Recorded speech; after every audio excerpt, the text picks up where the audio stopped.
ಸರ್ಕಾರಗಳು 10,000 ಕೋಟಿ ರೂಪಾಯಿ ವಂಚನೆ ಮಾಡೋ ಸರ್ಕಾರ ಕೇಳಿ ಧಿಕ್ಕಾರ.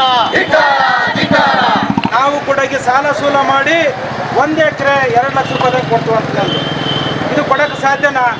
ಇವತ್ತು ನಾವು ಚುನಾವಣೆ ಬಂದಾಗ ಅವರಿಗೆ ನಾವು ಸೂಟ್ ಕೇಸ್ ಕೊಡೋದಿಲ್ಲ, ಈ ಕಂಪ್ನಿಗಳು ಸೂಟ್ ಕೇಸು ಕೊಡ್ತಾವ. ಯಾಕಂತಂದ್ರೆ ವಾರದ 2 ಸರ್ತಿ ಮುಖ್ಯಮಂತ್ರಿನ ಬಂದು ಹೋಗ್ತದನ, ಅದು ಯಾಕೆ ಬರ್ತಾನೋ ಗೊತ್ತಾಗ್ತಾ ಇಲ್ಲ. ಮೊದಲು ಅದು ವಿಮಾನ ನಿಲ್ದಾಣವನ್ನು ಅಲ್ಲಿ ಬಂದ್ ಮಾಡ್ಬೇಕಂತ ನಾವು ಈ ಸಂದರ್ಭದಲ್ಲಿ ಹೇಳಕ್ಕೆ ಇಷ್ಟಪಡ್ತೀನಿ.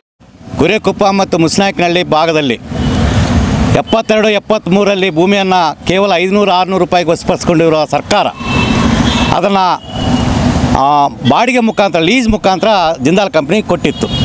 ಅದನ್ನು 3 ಸರ್ಕಾರಗಳು BJP ಸರ್ಕಾರ ಮತ್ತು JDS ಸರ್ಕಾರ ಮತ್ತು ಕಾಂಗ್ರೆಸ್ ಸರ್ಕಾರ 3 ಸರ್ಕಾರ ಇರುವಾಗಲೂ ಆ ಭೂಮಿಯನ್ನು ಮಾರಾಟ ಮಾಡಲಿಕ್ಕೆ ವಿರೋಧ ಮಾಡಿದರು. BJP ಅವರು ಅದನ್ನು ಮಾರಾಟ ಮಾಡೋಕ್ಕೆ ಹೋದಾಗ ಕಾಂಗ್ರೆಸ್ನವರು ವಿರೋಧ ಮಾಡಿದರು, JDSನವರು ಮಾರಾಟ ಮಾಡೋಕ್ಕೆ ಹೋದಾಗ BJP ಅವರು ವಿರೋಧ ಮಾಡಿದರು. ಈ ರೀತಿ ವಿರೋಧ ಮಾಡಿ ಇವತ್ತು ಅದೇ ಭೂಮಿಯನ್ನು ಇವತ್ತು ಮಾನ್ಯ ಸಿದ್ದರಾಮಯ್ಯ ಅವರು ಕಳೆದ ಕ್ಯಾಬಿನೆಟಲ್ಲಿ ತೀರ್ಮಾನ ಮಾಡಿ ಕೇವಲ 1,25,000 ರೂಪಾಯಿಗೆ 1 ಎಕರೆ ಭಾಗವಾಗಿ ಇವತ್ತು ಸಿದ್ದರಾಮಯ್ಯ ಸರ್ಕಾರ ಇವತ್ತು ಮಾರಾಟ ಮಾಡಿದೆ. ಇದು ರೈತರಿಗೆ ಮತ್ತು ಜನಸಮುದಾಯಕ್ಕೆ ಮೋಸ ಮಾಡಿದ್ದಾರೆ ಅಂತ ನಾವು ಸ್ಪಷ್ಟವಾಗಿ ಹೇಳ್ತಾ ಇದ್ದೀವಿ. ಈ ಸರ್ಕಾರ ಕಾಂಗ್ರೆಸ್ ಸರ್ಕಾರ ಏನಿದೆ ಈ ಬಂಡವಾಳದಾರರ ಜಿಂದಾಲ್ ಪರವಾಗಿ ಇವತ್ತು ಏನು ಕೆಲಸ ಮಾಡ್ತಾಯಿದೆ ಅದು ನಮ್ಮ ಪಕ್ಷ ವಿರೋಧ ಮಾಡ್ತಾ ಇದೆ. ಆ ಕ್ಯಾಬಿನೆಟ್ ತೀರ್ಮಾನ ಕೂಡಲೇ ಹಿಂಪಡಿಬೇಕು ಮತ್ತು ಸರ್ಕಾರಕ್ಕೆ ಆಗ್ತಿರುವಂಥ 10,000 ಕೋಟಿ ರೂಪಾಯಿಗಿಂತ ಹೆಚ್ಚಿನ ಏನು ಆದಾಯ ಬರುವುದಿತ್ತು ಅದನ್ನು ಖಜಾನೆಗೆ ಬರೋದನ್ನು ಇವತ್ತೇನು ಮೋಸ ಮಾಡಿದ್ದಾರೆ ಅದನ್ನು ವಿರೋಧ ಮಾಡಿ ಕೂಡಲೇ ಸರ್ಕಾರ ಅದ್ರ ಬಗ್ಗೆ ಗಮನ ಕೊಡಬೇಕಂತ ನಾವು ಒತ್ತಾಯ ಮಾಡ್ತಾಯಿದ್ವಿ. ರಾಜ್ಯ ಸರ್ಕಾರಕ್ಕೆ ಹೇಳೋದಿಷ್ಟೇ, ಇಬ್ಬರು ನೀವೇನು ಹಗಲುಗಳ್ರು ರಾತ್ರಿಗಳ್ರಿದ್ದೀರಿ, ಕೂಡಲೇ ಸಂಪುಟದ ತೀರ್ಮಾನವನ್ನು ನೀವು ವಾಪಸ್ ತಗೊಳ್ರಿ ಅಂತೇಳಿ CPM ಪಾರ್ಟಿ ಒತ್ತಾಯ ಮಾಡ್ತದೆ. ಅಲ್ಲಿ ಉದ್ಯೋಗ ಇಲ್ಲ, ಹೊರ ರಾಜ್ಯದ ಹಾವಳಿ ಜಾಸ್ತಿ, ಸ್ಥಳೀಯರಿಗೆ ಉದ್ಯೋಗ ಇಲ್ಲ. ಸುಮಾರು 8 ಗ್ರಾಮ ಪಂಚಾಯತಿ ವ್ಯಾಪ್ತಿಯಲ್ಲಿ ಯಾವುದೇ ಅಭಿವೃದ್ಧಿಗೆ ಹಣ ನೀಡಿಲ್ಲ.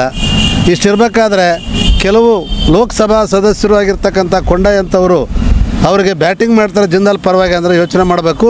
ಕೂಡಲೇ ಈ 3,607 ಎಕರೆ 67 ಎಕರೆ ಜಮೀನನ್ನು ಸಚಿವ ಸಂಪುಟ ತೀರ್ಮಾನವನ್ನು ವಾಪಸ್ ತಗೊಳ್ಬೇಕಂತೇಳಿ CPM ಪಕ್ಷ ತೀವ್ರವಾಗಿ ಅವ್ರನ್ನ ವಿರೋಧ ಮಾಡ್ತಾರೆ.